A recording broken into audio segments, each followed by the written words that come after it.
Based on the development of El Nino conditions in the Pacific Ocean, early forecasts predict a slightly below average hurricane season.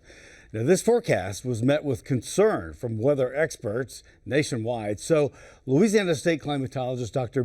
Keim joins us to weigh in and give us your reaction first to the concerns. So, obviously, the concern is we're predicting a below normal season. We don't want people to relax. And that's the concern. Yes, that's the concern.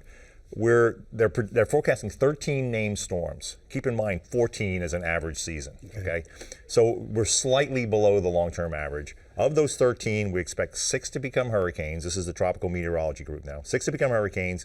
7 is the long-term average. We expect of those 2 to become major hurricanes. 3 is the long-term average. So across the board, we're running slightly below normal in terms of the forecast, but there's greater uncertainty in this forecast than in a typical forecast from this group. And why is that? And it has to do with El Nino. We've been in a La Nina for the last couple of years. The pendulum now going from these colder than normal sea surface temperatures in the tropical Pacific into La Nina. The pendulum is drifting in the other direction. We're in normal conditions now. By the time we get into the heart of hurricane season, we expect those sea surface temperatures to be above normal. Now the big question is, how much above normal will they be? And how potent will this El Nino be as a result? And that's going to influence just what kind of a season that we have here. And how much certainty do they have that it will swing to the degree they forecast it might be? I mean, there is some uncertainty. I mean, there is some forecastability there, but there's a lot of things going on. There are a lot of moving parts involved here. So we don't know everything about how the weather works, how the ocean works. So again, there is some uncertainty there. The big question is just how strong will this El Nino be in the heart of hurricane season? And remind us again, El Nino versus La Nina. Okay, so a La Nina is colder than normal sea surface temperatures in the tropical Pacific Ocean, really like right up against the bumping up against the South American continent rather. Right. So there's this large pool of cold water that forms in a La Nina, and then for whatever reason, the conditions shift and it starts to warm up. And right now we're in what we call neutral conditions. So we're neither La Nina nor El Nino, but the temperatures are drifting in the warmer direction. Eventually we think we're going to be in an El Nino by the time the hurricane season gets here. And the temperatures in the Atlantic and the Gulf are warm.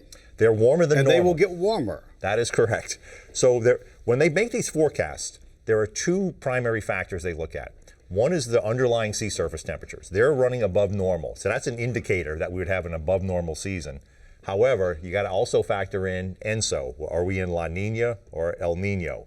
If we're in the La Nina, we're on steroids. That means we have all the conditions looking at a busier than normal season. 2020, for example, 2021. Right. This year, we're looking at conditions where the sea surface temperatures are above normal, meaning a busier season, but the El Nino mitigates that. In fact, the vertical wind shear, which is associated with the El Nino conditions, that's a probably even more powerful factor than the sea surface temperatures, which is why I think when you put them together, you end up with a slightly below normal season. The wind shear with maybe drier air coming into a system that may be developed at one point is really the friend to reduce these storms. Yeah, that's another piece. But the wind shear itself, what it does is it shears off the top of the hurricanes, and it basically keeps them from forming in the first place. Okay. And then the ones that do form aren't as strong as they would be otherwise. And then what you're talking about is this advecting this dry air off the continent into the storms as they approach the Gulf, and that also kind of leads to their demise. And one thing that people